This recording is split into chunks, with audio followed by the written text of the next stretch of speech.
windfall guys. Yan. Tayo. Tingin. Matagal tayong walang vlog guys kasi naging busy lang sa work. Maganda yung Maganda. Nila. Kaya lang ang mahal yata. Yung guys yung price niya. Ayan. Kita niyo ba yan? Ayan. Marami silang mga jackets. Dito. May mga tumbler. So dito guys, sila. may iba-ibang part din na ang dami nilang mga tumbler dito. May mga iba-ibang kulay. May red, may purple, may green. Tapos sa kabilang side guys, mga pang cowboy na mga damit. Doon pala sa table na yon, meron din siyang mga pants. Tapos mga skinny pants yung nandiyan guys. Iba-ibang klase din. Medyo pricey lang yung price niya. Yan. Pero maganda yung mga style. Tapos punta naman tayo dyan guys. May mga rin siya dyan.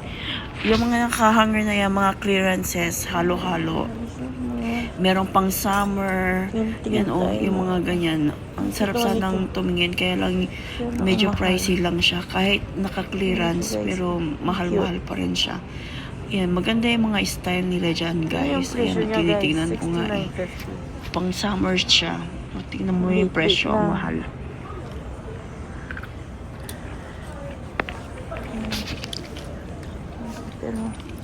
Yan, kunwari nagtitingin-tingin ako dyan guys, ayan o. Pero yan, kunwari titingin-tingin lang tayo. Tapos punta naman tayo dun sa kabila guys. Yan, clearance din yung mga nandyan. Tapos yan pala dyan sa na yan, yung rack na yan. Meron silang mga used na Louis Vuitton. Pero nung tinignan ko yung price niya, ang mahal guys. Meron akong Louis Vuitton na nagustuhan dyan, pero pricey siya. Yan o. Magkano kaya to? Ang ganda. Uy, nakita ko na yung presyo niya guys. $4,000.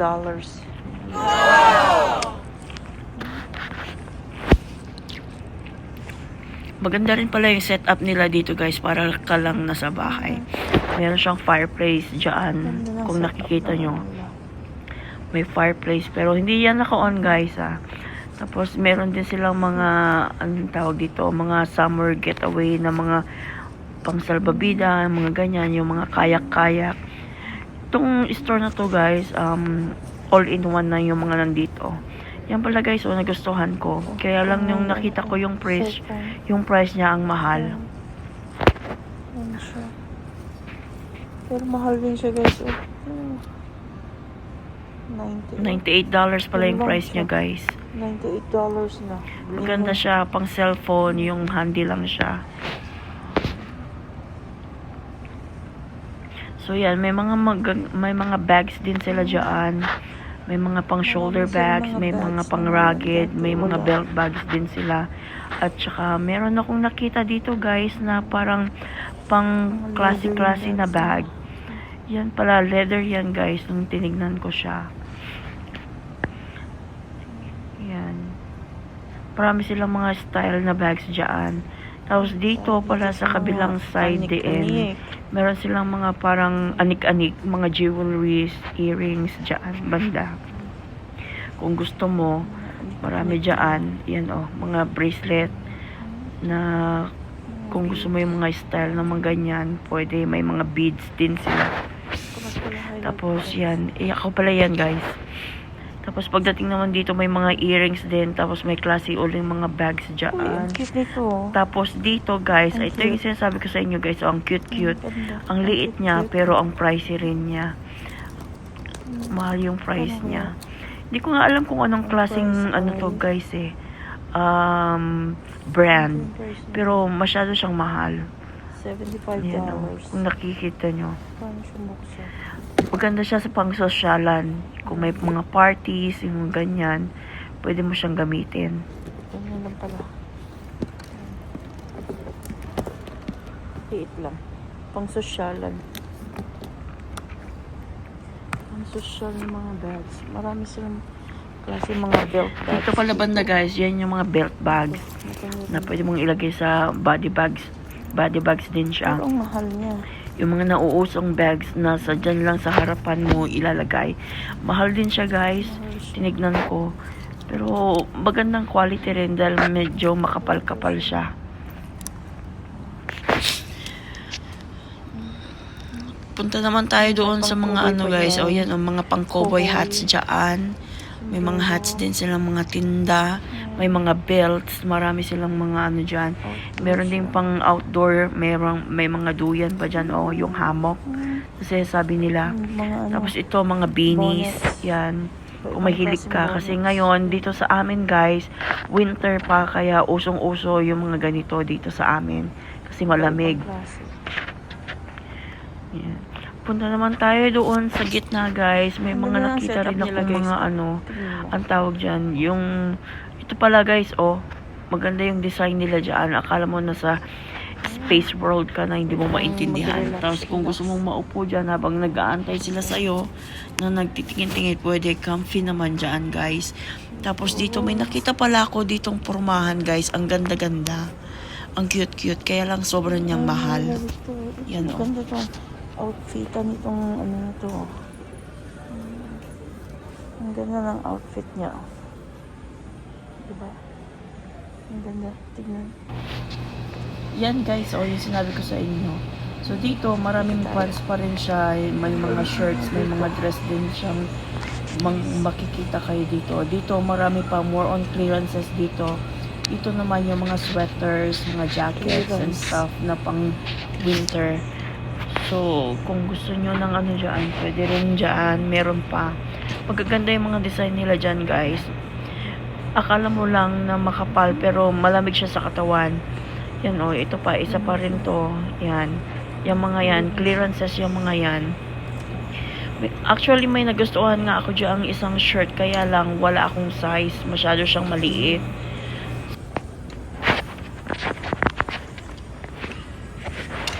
So, dito nagtitingin pa rin tayo ng mga shirt guys. Yan.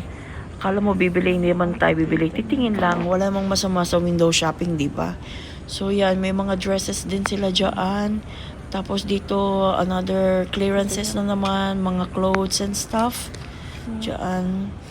Tapos sa isang side, meron silang mga polo shirt, mga t-shirts and stuff para sa mga guys. Ito nga pala guys, sweater to sa mga kids.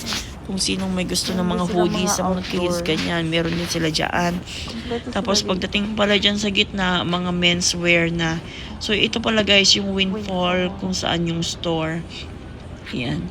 Dyan sa section na yan guys, mga menswear dyan. Tapos yung pala sa kabilang side, mga home decors na yan. One-stop shop. Yung mga nandiyan, kung gusto nyo bumili ng mga flower vase, candles, o kaya naman pang display sa bahay, meron sila dyan. Kung mahilig kayo sa mga artificial flowers, mga ganyan, meron din sila dyan. Tapos ito mga magnets yan guys, na mga magnets yata yan na nilalagay sa fridge or either yung top ng wine. Meron sila dyan na mga designer din. Tapos pagdating pala dito guys, kung gusto nyo na mga yung plates, yung mga decorative plates niyan, meron sila dito. Lalo na, may nakita pala ako dito guys. Ito yung bamboo utensils, yung saddle na sinasabi. Ito yung madalas kong ginagamit pag nagluluto ako. Mas maganda siya kaysa yung nabibili nating mga Set na siya. metallic or aluminum na ano. Mas gusto ko itong gamitin kaysa yung mga ganon. Yan, kahoy siya. Friendly, sabi. Yan Kano siya kaya guys. ito? Gustong, Ito yung hinahanap tagal ko ko nang gustong tumingin nito. At least ito guys, ano na siya, isang set. Hindi ka nalugi. $48 siya guys. Tapos pagdating dito, marami silang mga iba-ibang klase rin dito guys ng mga ano. Meron din silang mga mga kung gusto mo yung mga decorative, iba-ibang colors na mga pangsandok-sandok diyan, meron din sila. So dito, lahat dito sa section na to is pang home, mga housewares na kailangan mo sa home. Yun. Yun lang guys. Nakakatawa, di ba? Tapos yan, Punta rin tayo Yung doon. mga Dito nga pala, ayan yung mga tablespoon measuring na spoon medyo nila. sosyalin. Itong measuring spoon na to medyo Tapos mabigat ayun kasi made siya sa ceramic. Yan. Tapos ito, yung mga little strawberries na yan, guys. Akala ko mga strawberries. Yung pala lalagyanan siya ng salt, ng pepper, or kahit anong gusto mong ilagay dyan. Yung para lang siyang magmukhang nakakatakam tignan. Tapos, yun, naglakad-lakad pa akong konti. Dito sa section na to, mga men's din. Pagdating dito sa section na to, guys, meron din pala silang mga toy section. Merong mga stuffed toys, may flush toys, meron silang mga bulldozers, mga trucks and stuff for kids na mga pang boy and girls dito, guys. Meron din silang mga yung parang bubbles dito na hinihipan. Meron din silang mga board games for kids. So, ito yung last stop natin, guys. So, hopefully, nag-enjoy kayo sa mini tour natin dito sa Windfall. Disclaimer lang pala, guys, I am not affiliate on this store. I just want, wala lang, nireview ko lang kung anong nireview ko lang siya kung anong meron sa loob ng Windfall. Nag-explore lang tayo.